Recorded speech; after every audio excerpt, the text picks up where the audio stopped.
ขูดจังบงก็เจ้าเขาไล่ให้ในใดเนาะโลละ300โล300แต่ว่าผู้ขูดได้ฟื้นบ่แม่นได้ฟื้นทั้งเงินพร้อมโล300กับพ่ออยู่ซั่นน้อยคนได้พี่น้องสิพาซื้ออันนี้แม่นขนาดคอยลอกสุดนั้นยังบ่ซื้อสำหรับบ่ถูกได้นี่ก็เฮาซับกันเฮาซับกูเป็นซับตีนเองน่ะก็ง่ายเนาะใหม่นี่เนาะเฮ้ยผ้านั่นมันแตกเลยเนาะบ่เคยจะเถื่อลองเบิ่งระวังควันลุดเลยควันลุดไปทางหน้าแม่งเลยบ่กล้ากันเลยจะเบิ่งทางหน้าดิโอ้ก็บรรดา FC ทางไลน์พี่น้องเอ้ยมาเบิ่งบ่เนาะสมมุติว่าได้เจาะน้ำนี่เขาสิเจาะบ่ได้นี่เจาะดิฉันน้ำเจาะวางทางถูกทางล่างเพิ่นบ่สิอยู่ไสเสือเจ้านุ่มเสือตกบ่ตกอยู่ไสไม่ได้ตกอยู่ตกนั่นน่ะเพิ่นเก็บก็มีใส่ทางขี้อ่ะเดี๋ยวมันยัดใส่ตัวขี้อ่ะตัวพี่น้องน้องเพิ่นช่วยเขานะจนค่ำจนมืดพี่น้องเกือบบ่เห็นทีมงานมากินข้าวน้องๆกันเลยมื้อนี้มื้อคืนเลยเบิดเช้าตรงนั้นเนาะเบิดไปมื้อ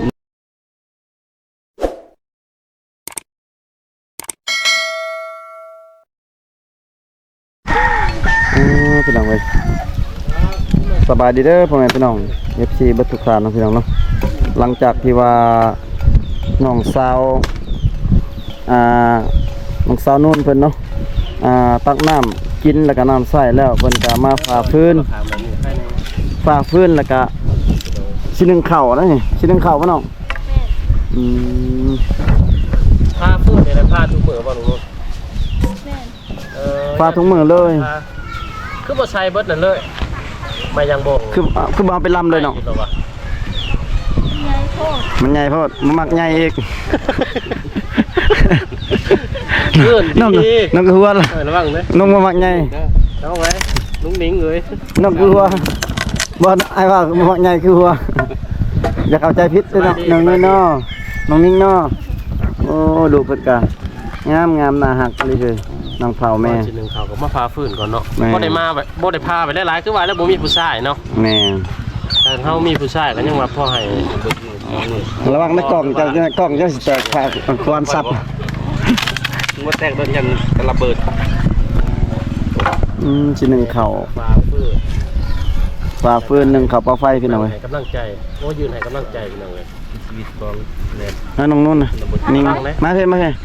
ป้านับไปนะถ้ามันไปลิ้นมันจะไปลิ้นมันไปยันมันจะหายอีกยิ้มเฉยอีก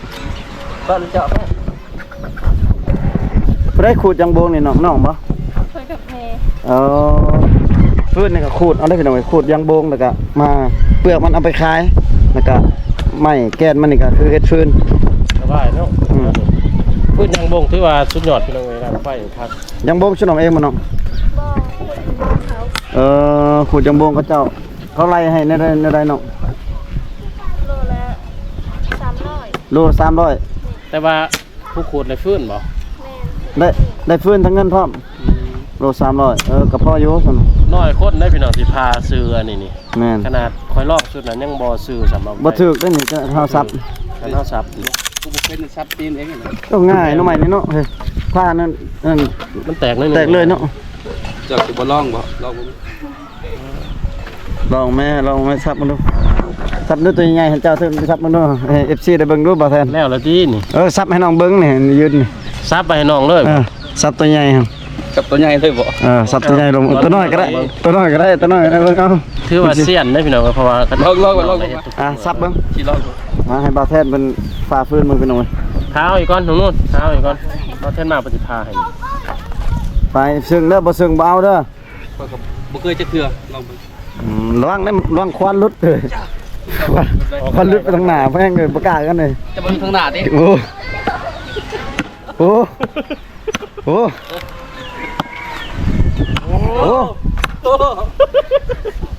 เอาคักๆได้จับข้างในเบิ่งเอา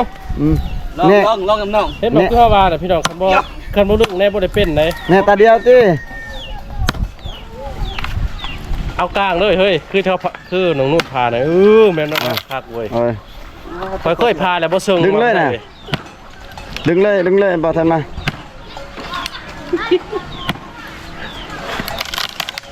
ดึงเลยจิกๆเลยนี่ เอาเป็นจังหวะ บ้านน้องนุ่นพาคือว่าขวบบ่เดียวเนาะ อ่ะ แม่น โอ้คือเลยนี่คือ ป้าบรรดา FC ทั้งหลายพี่น้องเอ้ยผู้มาเบิ่งป้าทุกเบิ่งถ่ายอันนี้พุ่นน่ะป้าปบอันนี้ปบป้าลายเลยพี่น้องเอ้ย พระเจ้ามาหุ่มมาเบิ่งกันเลย ได้เซ่ดนเดียว ทราบชื่อบ่ได้ขอกันดิ บ่ ลาย สาม เติม กี่เทื่อ แม่น 30เทื่อซับ เขาบ่ได้พาตลอดเนาะ เอาบุก ถ้าเราพาตลอดนี่คือสิเรื่องอันนี้ โอ้เทคนิคในการเอาขึ้นบ่น่ะพี่น้องเก็บใส่ตีนน่ะโอ้อันนี้เป็นเทคนิคเนาะหรือว่าสูตร คนเท่ากับกอง โอ้พี่น้องเอ้ยน้องสาวนูนเพิ่นเอาพื้นขึ้นเลยเราไทยบ่ทันถ่ายซ้ำเมื่อกี้เนาะเพราะว่าแบตกล้องเพิ่นดับก่อนพี่น้องสิได้ขึ้นไปเบิ่งน้องเพิ่นนึ่งข้าวเป่าไฟติดไฟอยู่เทิงเฮือนพุ่นล่ะพี่น้องเอ้ยเนาะโอ้น้องเพิ่นกำลังสินึ่งข้าวเป่าไฟ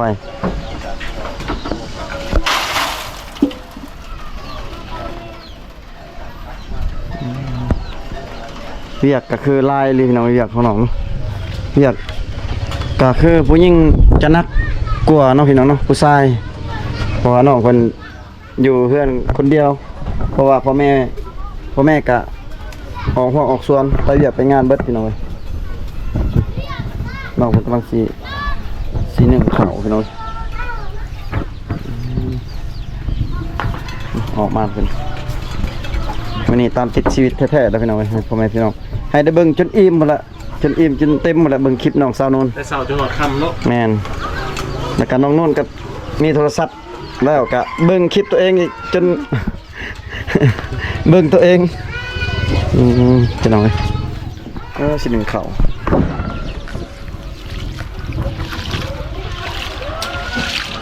น้องมาจักถ้วยจะน้องมุก 3 ถ้วย 3 ถ้วย เขาอันนี้เขากระสอบด้วยเนาะ เขาให้บนเขาสอบเขาซื้อบ่ บ่เขาจะไปซื้อ นั้นจะเป็นเขาสื่อ เขาซื้อเขาเด้อฮันตี้เนาะฮะ อันนี้ข้าวต้ม เขาเด้อฮันตี้นี่บ่แม่นบ่เขาเด้อ บ่แม่ แม่เขาเด้อเขามาขายเด้อตำนี่เขาเด้อนี่ เขาเดินนะ แม่นบ่ล่ะ โอ้จับแต่ที่นั่นนี่เนาะ เขามาขายตำนี่เด้อเขาเด้อ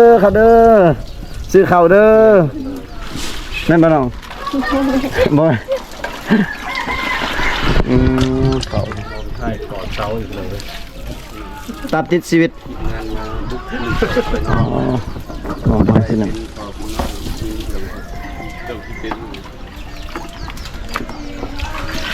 ที่ชีวิตงานแรงๆคือฮาวาเนี่ยคุณยังไง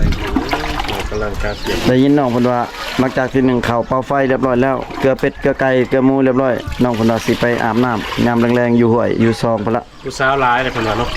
ศาลา เขา สิ ไปจอบบอกว่าผู้ชาย ไปหั่นแล้วเว้ยขอยแฮงมัก ผ่า แล้ว น เบิ่ง ได้ทีมงานเนาะ ที่งานนี่จอบเบิ่งผู้สาวอาบน้ำ อ่ะพี่น้องเว้ย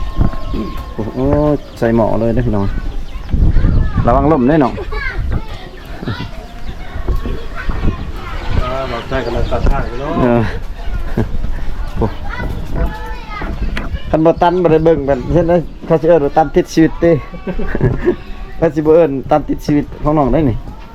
ปลาต้มมานี่มืดแฮงพี่น้อยม ต้องนั่งขาจนมันซุกคนบอกน้องนู่นนึ่งเขานี่ นั่งอยู่นอกเพิ่นก็ได้ติ ต้องในคุ้มฟื้นตลอดได้เนาะ เขาเจ้าใส่ฟืนนี่พี่น้อยต้องมาเบิ่งแล้วก็เฝ้าให้มันสุกจ้ะ อาหารยังมาแรงหนูมั้ง บ่มีนักกินแล้ว ยังบ่มีครับพ่อแม่กลับมันจะชวนกินยังสวรรค์ตำแจ่วเพชรบอก มีหยังกินก็กินเนาะคันบ่มีหยังกินก็กินข้าวตำแจ่วก็แล้วแม่นบ่น้องก็เอามีได้มื้อนี้ปลากระป๋องปองนึง2ปองเนาะนึกว่าต้มมีมาม่าจักสอบ2ห่อ2ห่อก็ ต้มมี อืม โอ้ล้างถ้วย ล้างตลอดทั้งนี้ก็ล้างนะ ล้างถ้วยอยู่แล้วนี่พี่น้องเอ้ยน้ำสิพอบ่น้องเพิ่นล้างถ้วยนี่ ร่มด้วยเลย น้องสาวนุ่นล้างถ้วยล้างหม้อพี่น้องเอ้ยน้องเพิ่นกำลังล้างถ้วยล้างหม้อพี่น้องโอ้แสดงว่าเวียกในเฮ็ดคนเดียวหมดเลยอยู่ในเฮือนอยู่ในศาลล้างถ้วยล้างหม้อพี่น้องเอ้ย ครับชุบว่ามือได้น้องออกให้ออกสวนเนี่ยเฮ็ดได้ไผเฮ็ดสัญญาตัวนี้ บัดนั้นแล้วเพิ่มไม่จะเฮ็ด ขนมส่วนก็กลับมาตอนแรกก็เฮ็ด แม่ พี่น้อง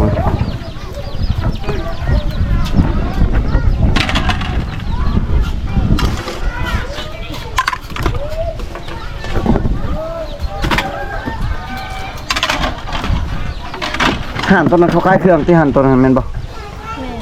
เขาขายเครื่องเขาบ่ได้รับอันบนเขาทอนเงินทอนหยังบ่โอนเงินเขาบ่ได้รับติแม่นบ่เขาโอนเงิน มีให้ ที่นี่หั่น เครื่องนะ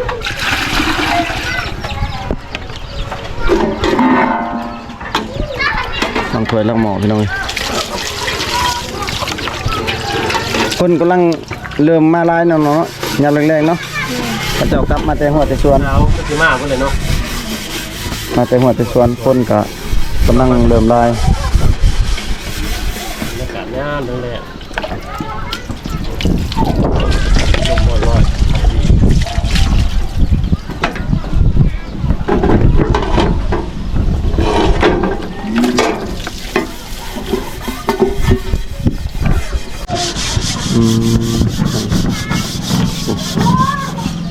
เรียกอันนี้คือว่าเรียกบ้านกันเพื่อนของเพิ่นพี่น้องเอ้ยคือว่าเฮ็ดได้เบิดพี่น้องเอ้ยถ้าว่าผู้ใดได้น้องไปก็ถือว่าโชคดีเป็นคนหนึงเพราะว่าน้องเฮ็ดเวียกได้เบิดพี่น้องแต่เวียกหนักเวียกเบาได้เบิด เป็นงาน แม่น ทั้งเวียกทั้งคืนทั้งเวียกทั้งเฮ็ด ได้เบิด เว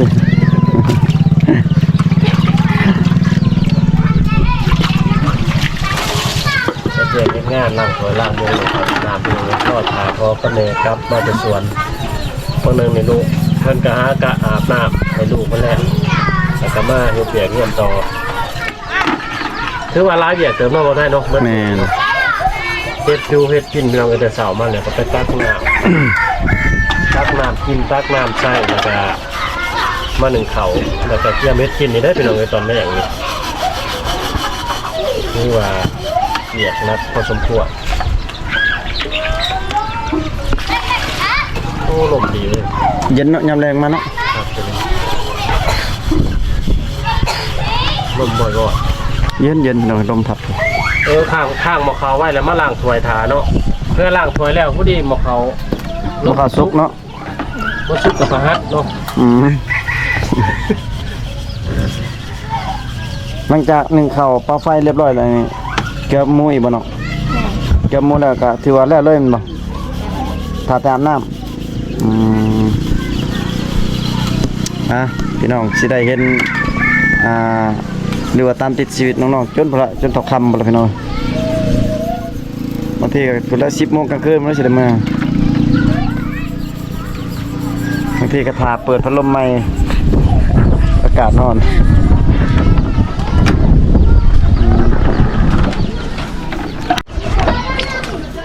บ่เนาะสมมุติว่า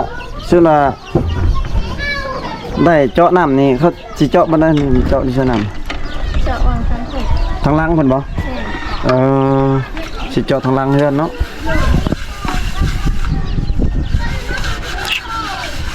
บ่ฮู้ว่าสิเป็นไปได้หรือมีทุน นะ เจาะน้ำให้น้องหรือบ่เนาะพี่น้องเนาะก็รอรุ่นต่อไปเพราะว่าทางอ้ายใหญ่หรือว่า FC เพิ่นก็ให้ถามราคาอยู่พี่น้องเอ้ย จะดีเนาะ แม่นถ้าได้ก็ดีใจน้องๆพี่น้องเอ้ยถ้าบ่ได้ก็ทางทีมงานเฮาก็บ่ฮู้ว่าสิว่าคือกันพี่น้อง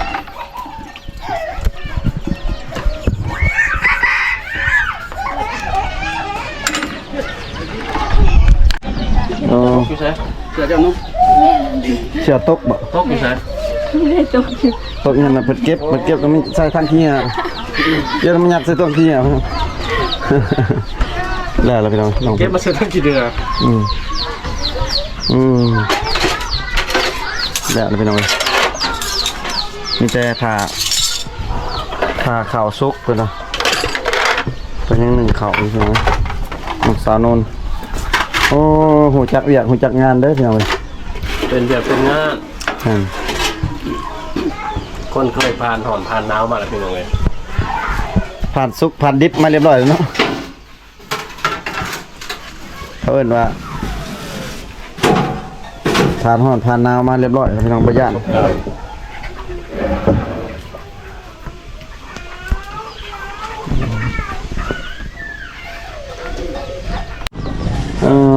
หลังจากที่ว่าน้องเพิ่นล้างถ้วยล้างบวงเรียบร้อยกะยังขาดแต่ข้าวซุกพี่น้องเว้ย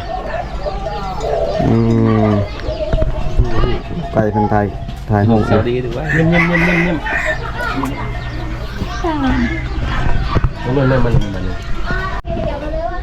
ต่อพี่น้องน้องเพิ่นช่วยเขาเลยจนค่ำจนมืดพี่น้องเกือบบ่เห็น ทีมงานมากินข้าวน้องๆกันเลยมันนี่มันคืนเลย โอ้ เบิดเช้าตรงเงินเนาะ เบิดหมด ไปมืดเว้น3คน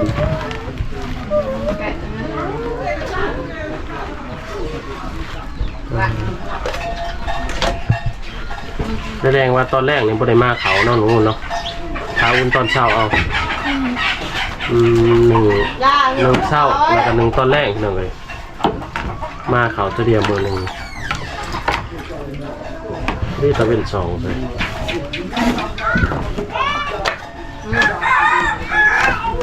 เรียบร้อยแล้วพี่น้องน้องเพิ่นช่วยเขาช่วยน้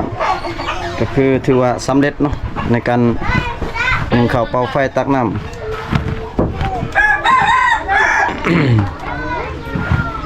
ทางทีมงานได้เฮ็ดเป็น EP ไปให้พ่อแม่พี่น้องได้เบิ่งนำกันพี่น้อง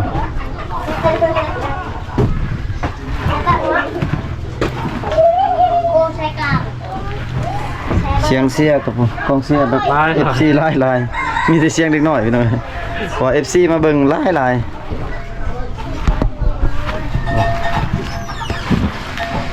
ขึ้นหอเทือนน้ำ